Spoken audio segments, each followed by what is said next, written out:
welcome back to another episode of MedSynapse podcast series, where clinical conversation go beyond textbooks.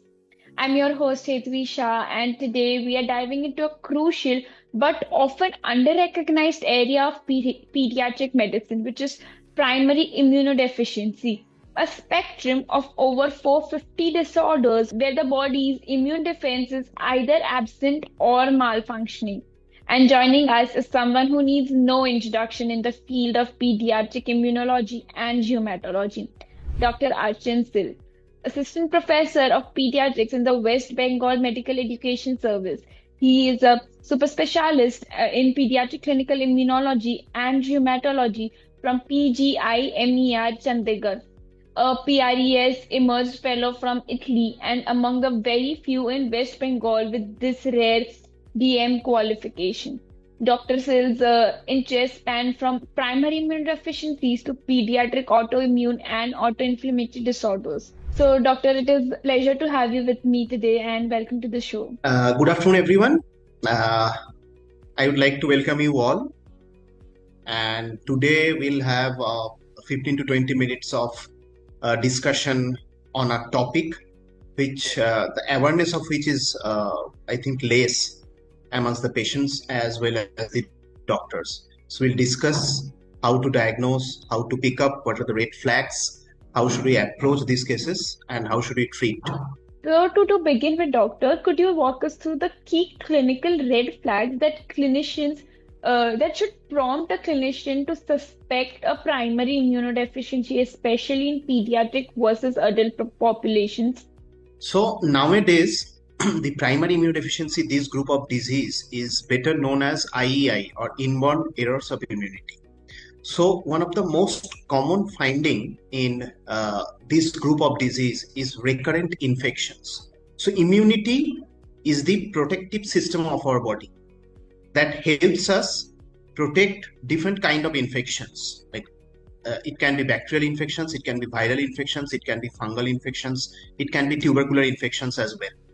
So immunity is like army, like Air Force, like Navy, like armed force. So it protects our body from different infections of the environment. But when immune system is defective, then our body catches different kinds of infection easily. And these are mainly defects. These are monogenic defects. So almost all these diseases are due to monogenic defects. That means defect in single gene has been identified to be associated with almost all these diseases. So due to genetic defect, when our immune system is defective, there are different infections that can occur to children. And these infections can be of unusual severity. Suppose cough and cold or mild pneumonia. But those children who are suffering from primary immunodeficiency or inborn errors of immunity, that pneumonia can get severe. The child can land up in PICU, may require mechanical ventilation. So the severity of infection is unusual. In other children where infections subside gradually, but these children have severe infections. That is one. Number two is recurrence of infections. The normal children with normally functioning immunity, they will develop 3 to 4 upper respiratory tract infections, flu-like illness in a year till 4-5 years of age. But these children will develop severe infections like pneumonia, like brain abscess, like liver abscess frequently. Mm-hmm. Recurrence of infections and infections by unusual organisms. There are some signature organisms, some unusual organisms, like some bacteria, like Staph aureus, like Pseudomonas, like Burkholderia, like Serratia. So these unusual organisms will cause infections in those children. Some fungus. So recurrent infection, severe infections, and infections by unusual organisms. These are the important clue. Apart from infections, some autoimmunity may also get manifested in children. In these children, like anemia. So autoimmune hemolytic anemia as a part of autoimmune manifestations. These children may get blood in stool, so may present like inflammatory bowel disease or IBD-like features. These children may get allergy or eczematous rashes more frequently. So allergy or hypersensitivity can also be a part of the spectrum of manifestations of primary immunodeficiency. So recurrent severe infections, autoimmune features, allergy, and autoinflammation. Autoinflammation means recurrent fever, rash, arthritis, bony involvement, all these things can be part. So the entire spectrum is due to either reduced immunity or dysregulated immunity. So this is the more appropriate term. That's why primary immunodeficiency, this term has been replaced by inborn errors of immunity. So it's errors of immunity. That means immunity can be high as well as low. In most of the cases, immunity is low, leading to different life-threatening infections. But in some cases, it can also be dysregulated, leading to autoimmunity, autoinflammation, allergy, or hypersensitivity. Yeah, that was incredible breakdown, doctor, and it's really helpful also to know that early detection really can change the course of child's life entirely. So now moving on to the next question, doctor, given the expanding classification of primary immunodeficiencies by IUIS, how do you approach diagnosis when dealing with overlapping or atypical presentations? So International Union of Immunological Society, that is known as IUIS, International Union of Immunological Society, they give classification inborn errors of immunity every alternate year. So recently, the updated IUIS classification has been published in the year 2024, and you will be astonished to know that every year almost 50 diseases are being added to the list of inborn errors of immunity. So this is an expanding field, this is an evolving field, and every day it's changing. The number of diseases are increasing. So way back in 1940s, 1950, there were 3 to 4 diseases which were known as primary immunodeficiency. But nowadays, that the list has increased to more than 550. So more than 550 diseases are known as primary immunodeficiency or inborn errors of immunity. And they have divided the inborn errors of immunity into 10 subgroups, depending on the arm of immune system that is involved. So it can be due to phagocytic defect, it can be due to complement defect, it can be due to defect of T cells, it can be due to defect of B cells, it can be due to autoinflammation, and there is one group which is known as phenocopies, which are mainly seen in adults. So the inborn errors of immunity, the entire spectrum, they have divided into 10 tables. These more than 550 diseases, they have divided into 10 tables. And each group of disease has unique clinical manifestations, like those with T cell defect or known as combined immunodeficiency. One of the commonest examples is KID or severe combined immunodeficiency. They generally have severe presentation because the T cell is defective. So B cell functions also depend on T cell. That's why there is combined immunodeficiency. Immunoglobulin is very low, and these children are vulnerable to severe viral, fungal, and tubercular infections immediately after the birth. So these children, if not treated, generally die within first year of life. They are not able to celebrate their first birthday. So these are medical emergencies. These are combined immunodeficiencies. So these children should be diagnosed, should be picked up very early within first few months of life, and they should undergo hematopoietic stem cell transplantation, and then only they can survive.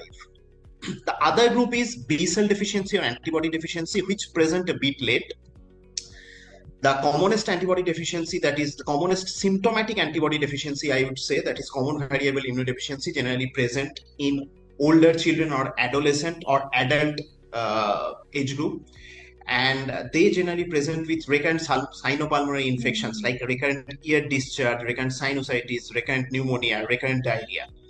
Another severe variety of antibody deficiency, which is known as X-linked agammaglobulinemia or Bruton's agammaglobulinemia, generally present after 6 months of age. They are more severe type of antibody deficiency. Phagocytic defect, like chronic granulomatous disease, generally presents early during first few months of life or infancy, but they can present at any age. They generally present with superficial localized infections like neck abscess, lymph node abscess, liver abscess, pneumonia.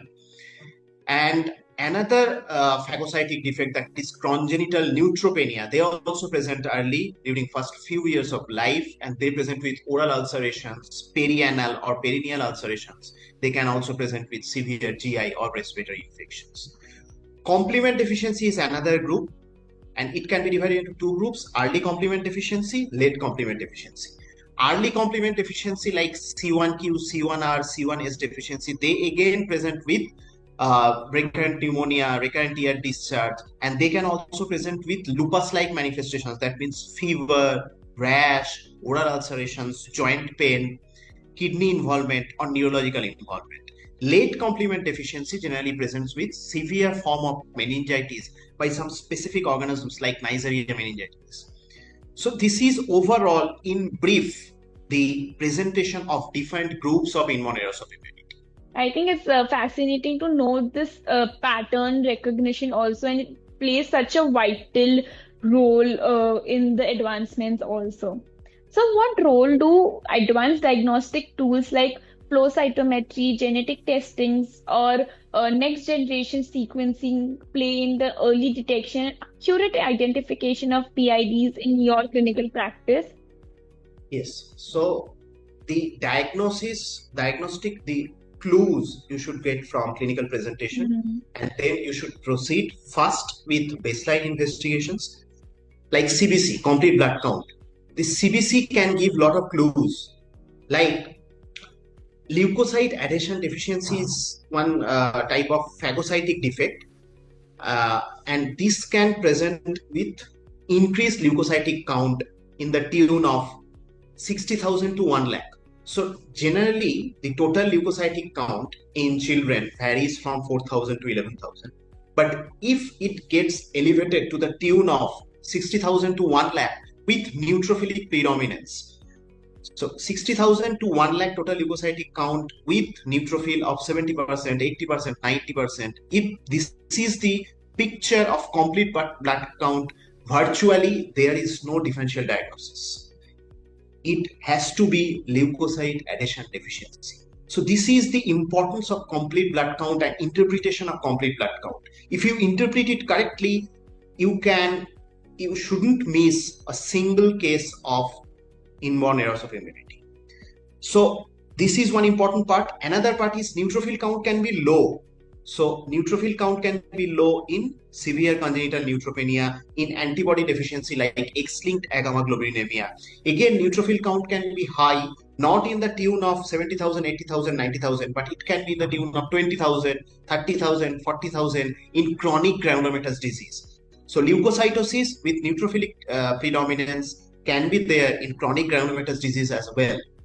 On the other hand, lymphocyte count can be persistently low in cases of combined immunodeficiency. So persistent lymphopenia, these findings you shouldn't miss. Then after complete blood count, there is another important test, that is globulin. So in liver function test or LFT, globulin is there, but unfortunately we don't look at this part of LFT. So you should note, if globulin is severely decreased, that is below 2 gram per deciliter, then it indicates antibody deficiency. On the other hand, globulin count may be elevated in secondary immunodeficiencies like HIV. Globulin level may be elevated. So after these basic tests, there are some specialized tests which are only done in immunological labs, and those immunological labs are very few in our country. That is the unfortunate part. We are trying to increase this facility of immunological tests, that is, to be specific, flow cytometry. So by flow cytometry, we can diagnose most of these diseases. Flow cytometry, we can do lymphocyte subset, which will clinch the diagnosis of combined immunodeficiency, most of the combined immunodeficiencies, especially severe combined immunodeficiencies, lymphocyte subset, then naive and memory T cells, then T cell subsets like CD4, CD8. We can do immunoglobulin profile by nephelometry. Then there are two simple tests like NBT, nitroblue tetrazolium test, and dihydrorhodamine. These tests can clinch the diagnosis of chronic granulomatous disease. So after flow cytometry, after the baseline tests and flow cytometry, we'll proceed to genetics. This is another part which is done in very few laboratories in our country. So this is another area of improvement. The cost is high. So the cost has come down as compared to the previous years. Now it is within reach, but still it's very high. So genetic test is required to confirm the diagnosis of inborn errors of immunity. As I have already mentioned that most of these diseases are due to genetic defects, single genetic defects. So to pick up those single genetic defects, genetic tests are required. The commonly used genetic test is done in a platform which is known as NGS, or next generation sequencing. There are different types of next generation sequencing. If we specific genes we would like to detect the mutation, if we would like to detect mutations in some specific genes like 20-30 genes, then it will be known as targeted sequencing or targeted panel.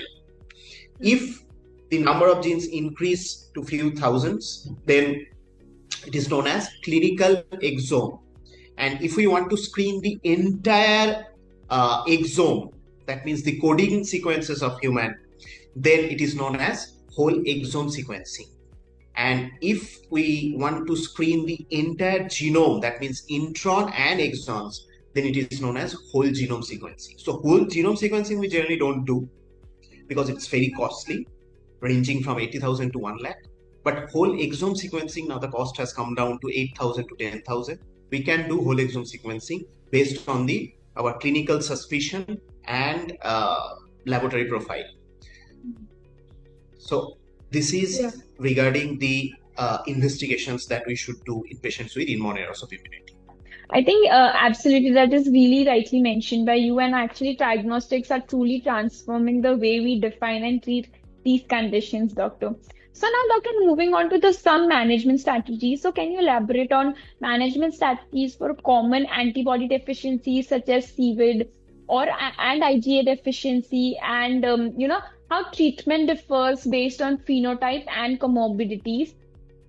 So there is one drug which is known as intravenous immunoglobulin, or popularly known as IVIG. So the thing is that IVIG is now available at free of cost in government centers of West Bengal. So I am attached to a government center at Government Hospital of West Bengal. So I am happy to share that this costly life-saving injection, intravenous immunoglobulin, is available free of cost in all the government hospitals of West Bengal. In outside also, generally 5 gram costs around 7,000 to 8,000. And this IVIG for patients with antibody deficiency, this IVIG is life-saving. Intravenous immunoglobulin, they live depending on this drug. They require monthly immunoglobulin supplementation. So antibody defects mainly lead to almost absence or very low level of immunoglobulin. We have immunoglobulin in our blood. There are different types of immunoglobulin like G, A, M, E. So these levels are very low in children with antibody deficiency. So they need to get supplemented by these immunoglobulins from outside. So intravenous immunoglobulin is prepared by pooling plasma from 10,000 to 60,000 donors. So intravenous immunoglobulin can be infused intravenously. This can be given on daycare basis or day hospital basis, and generally in my hospital, the patients get admitted for 1 or 2 days, get immunoglobulin, and then they get discharged. So every month they have to get this immunoglobulin, otherwise their immunoglobulin level will fall down and they will be susceptible to different life-threatening infections. So this IVIG is one important modality of treatment. Then there are some antibiotics like cotrimoxazole, which they are on regular basis, low dose cotrimoxazole to prevent infections. This is one modality. So antibody deficiency patients mainly thrive on immunoglobulin replacement and cotrimoxazole prophylaxis. The another modality is combined immunodeficiency, where there is immunoglobulin replacement is required, but transplant or hematopoietic stem cell transplant is an important modality of treatment. And hematopoietic stem cell transplantation is curative for those patients. But unfortunately, again, this hematopoietic stem cell transplantation or bone marrow transplantation is done in very few centers in our country. There are hardly 4, 5, 6 centers they do hematopoietic stem cell transplantation. But this hematopoietic stem cell transplantation is the only curative option for most of the patients with inborn errors of immunity. And other modalities I have mentioned, when there is severe infection, you will have to treat the infections with broad spectrum higher generation antibiotics depending on the culture sensitivity report. And you will have to use some drugs like some antibiotics in low dose to prevent future infections, which are known as prophylactic antibiotics. Then intravenous immunoglobulin is an important modality of treatment in patients with antibody deficiency. And nowadays, there is a treatment called gene therapy, which is coming in a big way. And in different centers of UK and USA, they are using this gene therapy for different various patients with inborn errors of immunity, like severe combined immunodeficiency, like chronic granulomatous disease. Some patients of leukocyte adhesion deficiency, they are using gene therapy. But gene therapy is still very costly and out of reach in our country. This is still in research at the research level. And hopefully in near future, this gene therapy and gene editing will come up in a big way. The cost, everything will come down, and it will be accessible to common people of our country. Yeah, I think So these are let's the main hope let's hope the best for the future also. And I think a lot of things and a lot of new therapies are coming on the way each year. So I'm sure that in the passing years there would be some great information for all of us. So now, Doctor, finally, with gene therapy and targeted biologics becoming more accessible, how do you foresee the treatment landscape of primary immunodeficiency evolving over the next decade? Yes. So evolution is definitely there. So suppose just in 1950 there was no treatment. In 1960, in 1970s there was no treatment because intravenous immunoglobulin was not there. Intravenous immunoglobulin then came up in big way in 80s, and so that was life-saving for patients with antibody deficiency. So hematopoietic stem cell transplantation was also we were inexperienced regarding hematopoietic stem cell transplantation in 60s, 70s, 80s. Then after 1990s and with the advancement of molecular genetics after 2000, this hematopoietic stem cell transplantation came up in a big way.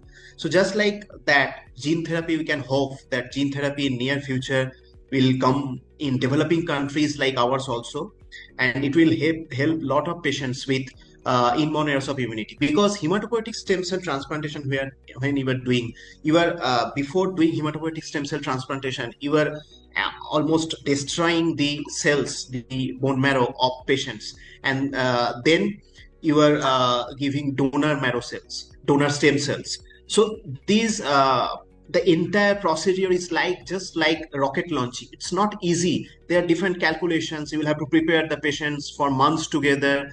Then you'll have to do transplant. Then you will have to follow up the patients for months together. There are different risks of graft rejection, risks of different life-threatening infections, risks of different graft versus host disease. So there are a lot of complications, and mortality rate is also very high in some of the inborn errors of immunity that undergo hematopoietic stem cell transplantation. So there are a lot of adverse effects, a lot of complications we can face. But gene therapy, if you do in a proper way, then so gene therapy, everything is a learning curve.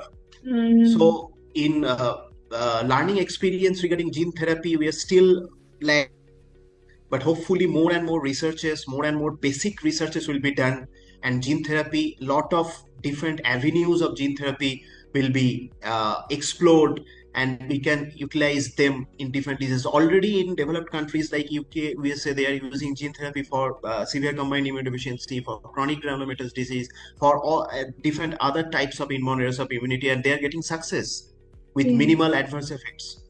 But and gene editing now also they are doing, because these are genetic defects. So if you can intervene at the genetic level, then these diseases can be cured, and the child can be free of diseases and can lead normal life. The lifespan can be normal. So there are a lot of possibilities to be explored. And the second thing you have mentioned regarding the targeted therapies, regarding biologics, yes, biologics has come up in big way in pediatric rheumatology. Lot of diseases now we are treating with biologics, with minimal side effects, with great efficacy.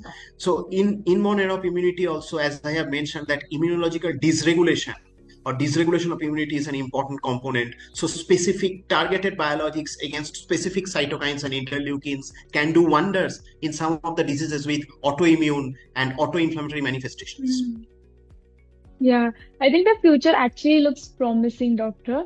And as we wrap up today's session, thank you so much for sharing your expertise and insights with us today. And actually, your insights have been eye-opening and incredibly relevant to clinicians navigating the complexities of primary immunodeficiency. So, thank you so much for sharing that with us today. Thank you for inviting me, and I had a great time Same talking on here, primary Doctor. immunodeficiency, and hopefully this podcast will increase the awareness regarding these Correct. diseases, this rare group of Yeah, diseases. And these are that not so rare. So I would like to end with a message, take-home message, that these diseases are commonly known as rare disease, but individual disease can be rare. But as a group, these around 560, 570 members are there in this group, inborn errors of immunity. So as a group, these diseases are as common as 1 in 1,000 to 1,500. This can be as common as that. So as a group, these diseases are not rare. Day in and day out, we are missing those diseases because what our mind doesn't know, eyes can't see. So these things, these small clues we should pick up to diagnose more and more inborn errors of immunity. So thousands of children are roaming around us with these diseases, but we are not able to diagnose them. Yes, I think that's something very incredible message that you shared, and it's really true also. And spreading awareness is really important about this topic, I would say. So thank you for sharing that, Doctor. And to our listeners, thank you for tuning into this episode of Medicine Apps podcast series. And remember, if you're a healthcare professional who's eager to delve deeper into medical topics or have questions, do not hesitate to join us on the Medicine Apps platform.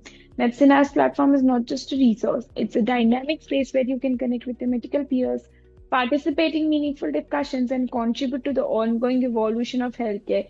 So until next time, stay informed and stay inspired.